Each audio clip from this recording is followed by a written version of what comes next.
Olá, meus amigos, tudo bem?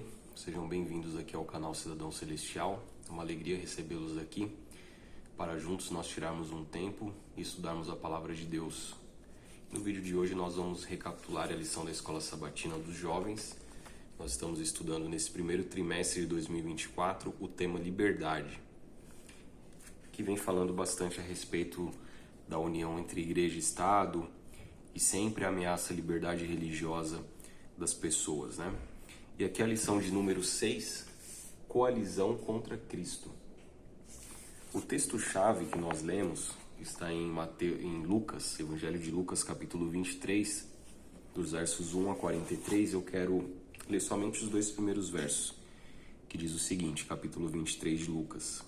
Levantando-se toda a assembleia, levaram Jesus a Pilatos, e ali passaram a acusá-lo, dizendo: encontramos este homem pervertendo a nossa nação, vedando pagar tributo a César e afirmando ser ele Cristo, o Rei. Então aqui a gente vê que houve realmente uma união, né, entre igreja e Estado com o objetivo de condenar Jesus à morte, né, porque Jesus pregava uma mensagem diferente daqueles líderes religiosos, né? E muitas vezes o comportamento, as atitudes de Cristo, por ser sempre fiel a Deus, por guardar a lei de forma correta, e tudo aquilo expunha o pecado daquelas pessoas. E ali então eles se fizeram valer da união com o Estado, né? O Estado a gente pode ver ali representado pela figura de Pilatos, para poder condenar Jesus à morte. E eles obtiveram sucesso nisso. Então a lição dessa semana, o foco está mais voltado para essa questão. Aqui na lição de domingo, fala incoerências e contradições. A luta pela liberdade nem sempre progrediu em linha reta. Muitos líderes protestantes, por exemplo, que se libertaram da autoridade opressiva de Roma, desenvolveram suas próprias políticas severas com relação aos dissidentes, tornando-se eles efetivamente os próprios opressores. Então aqui está falando um pouquinho sobre a história de Martinho Lutero. Martinho Lutero, um grande homem de Deus, um homem que se levantou contra os abusos de Roma, mas que depois de algum tempo ali se aprofundando e se desenvolvendo os seus ensinos, né, a sua teologia, em algum momento também ele acabou se tornando perseguidor de pessoas que pensavam diferente deles, como um grupo religioso chamado os anabatistas. Esses anabatistas, entre outras coisas, eles ensinavam que na Bíblia não existe batismo de crianças, de bebês. A Bíblia não defende essa doutrina, essa ideia. E Lutero, ele era contrário a isso, então ele passou a perseguir também esse grupo de protestantes, porque ele os via como heréticos e blasfemos, e acreditavam que deveriam ser banidos da Alemanha ou condenados à morte. Por isso que a lição está falando, né? Incoerências e contradições. Então você veja que mesmo um grande homem de Deus, como Martinho Lutero, em algum momento ele tropeçou também nessas questões de perseguir as pessoas que tinham uma visão bíblica diferente da dele. E a gente também precisa tomar muito cuidado com isso. Não é porque eu defendo as verdades da palavra de Deus que eu vou querer fazer o mal para aqueles que pensam diferente de mim. Então, a gente sempre tem que ter esse cuidado e pedir ao Espírito Santo que nos dê o equilíbrio correto, né, para que a gente não possa cometer esse mesmo erro. Aqui a lição de segunda vem falando igreja e Estado versus Cristo. Está dizendo que a história da cruz e os julgamentos que a precederam revelam não apenas o amor, o sacrifício e o compromisso de Jesus, mas também as táticas que o inimigo usa. Então, aqui quando a gente lê, né, o relato de Lucas capítulo 23, e a lição está pedindo para ler do verso 1 até o verso 43, e caso você não tenha lido, é interessante você ler. Você pode ler também os outros evangelhos falando a respeito desse episódio em que Cristo foi julgado.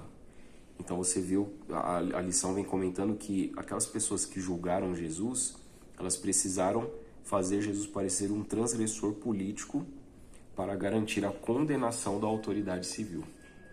Então o argumento que eles usaram aqui, quando a gente lê lá em Lucas de novo, no capítulo 23, verso 2, dizia que Jesus estava pervertendo a nossa nação, vedando pagar tributo a César. Então isso daqui é o que? É um ato de desobediência civil, que ia contra o governo estabelecido da época, que era Roma. E Cristo, a gente sabe que em momento algum ele disse isso.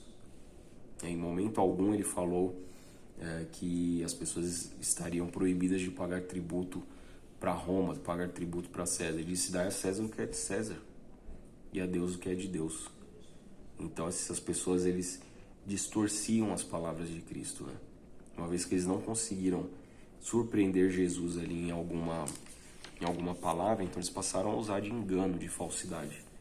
E o padrão, ele se repete, né? Aqui na lição de terça vem dizendo isso: o padrão que persiste. O pior crime já cometido em toda a história humana foi, sem dúvida, o assassinato do inocente Filho de Deus.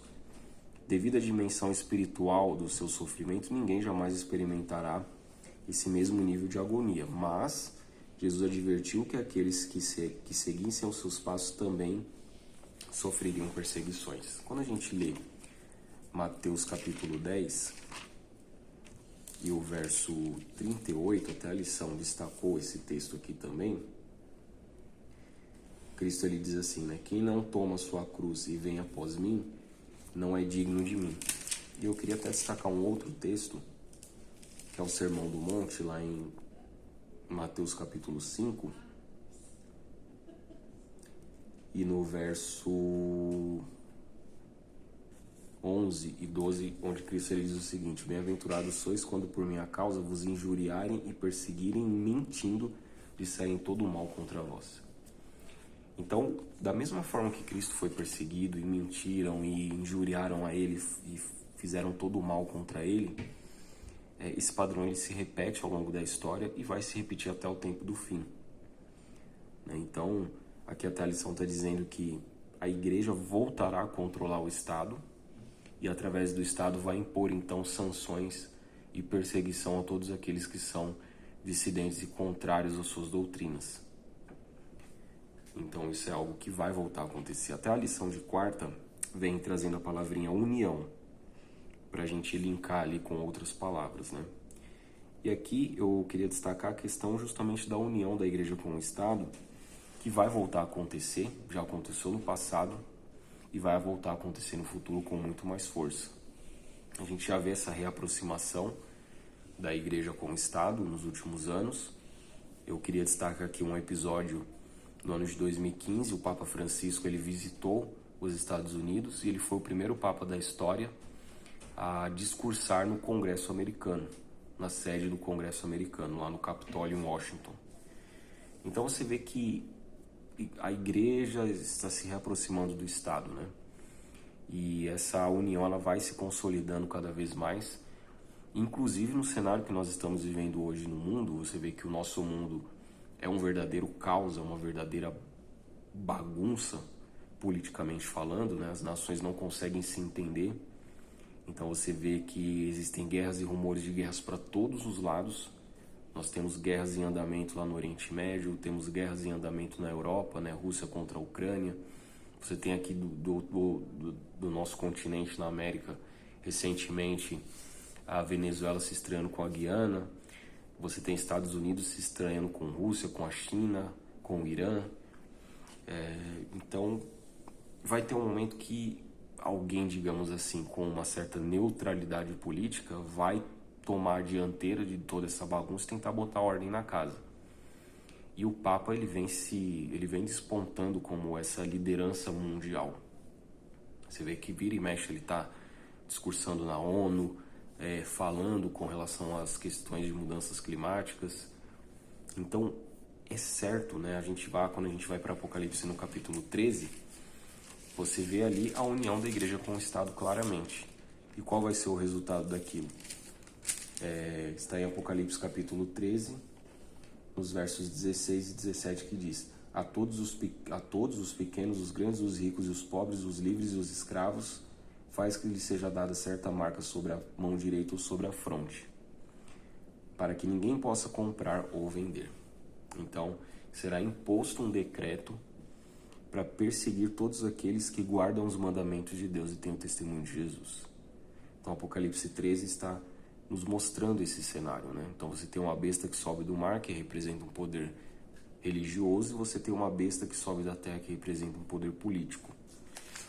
E aqui na lição de quinta, diz assim: de perseguidor a perseguido. Dentre todas as pessoas no mundo, os cristãos são os que deveriam protestar com maior veemência contra os princípios e erros responsáveis por matar Jesus, pois seus verdadeiros discípulos até poderiam ser perseguidos, mas jamais perseguidores. A transição de qualquer cristão para o papel de perseguidor faria dele um discípulo do dragão e não de Jesus. Então aqui está falando também, mencionando a respeito da história de Paulo, né? Que passou de perseguidor a perseguido. Então, Paulo, quando a gente lê o livro de Atos ali, você vê que ele estava sempre perseguindo os cristãos e procurando encarcerá-los e matá-los. Ele consentiu com a morte de Estevão, né, que foi o primeiro mártir cristão, quando a gente lê ali Atos capítulo 7. E após o encontro com Jesus na estrada de Damasco, ele virou a chave, né? Ele passou então a ser um seguidor de Jesus e automaticamente ele passou a ser perseguido. E até ele diz, né, que todos aqueles que querem piedosamente seguir a Jesus padecerão perseguição. Então, o nosso perfil tem que ser o quê? Seguir a Cristo. E se tiver que sermos perseguidos, e certamente seremos perseguidos, porque Paulo diz que todos aqueles que seguirem Cristo vão ser perseguidos, de alguma ou outra forma serão perseguidos. Só que Jesus ele também já nos disse, né, que nós seríamos perseguidos, porém ele estaria conosco todos os dias. Então não temos o que temer. E não podemos jamais perseguir as pessoas, né? Hostilizar as pessoas por pensarem diferente de nós, por terem uma crença diferente da nossa. Isso nós não devemos fazer. Devemos pregar a verdade e sempre mostrar a doutrina, a sã doutrina da palavra de Deus. E a pessoa tem o direito de aceitar ou não. Ela tem o direito de aceitar ou tem o direito de rejeitar. Deus deu esse direito a ela. Não somos nós que vamos forçar ninguém. Um dia, eu não era cristão, eu era uma pessoa muito contrária à fé cristã. Eu achava uma coisa ridícula você frequentar uma igreja, você adorar a Deus. E hoje eu estou aqui pregando a palavra de Deus. Porque um dia pessoas tiveram a paciência de trabalhar ali comigo, e o Espírito Santo também trabalhou, logicamente, né? Mas eu agradeço a Deus porque tiveram pessoas na minha vida que tiveram essa paciência comigo e com amor procuraram me apresentar a verdade. É isso que nós devemos fazer, sempre trazer as pessoas para Cristo pelo amor e não pela imposição, e não discutindo, enfim, fazendo com que elas engolissem a verdade a seco, né? Para a gente fechar aqui então a recapitulação dessa semana, a lição de sexta-feira diz: odiado e rejeitado. Um trecho aqui do livro O Desejar de Todas as Nações de Ellen White diz o seguinte: a rebelião não seria vencida pela força. Poder de coerção só existe no governo de Satanás. Os princípios do Senhor não são esses, pelo que eu comentei há pouco. A sua autoridade se baseia na bondade, na misericórdia e no amor. E apresentar esses princípios é um meio a ser usado. O governo de Deus é moral. E a verdade e o amor devem ser o poder predominante. É isso que nós devemos fazer. Apresentar a verdade com bondade, misericórdia e amor.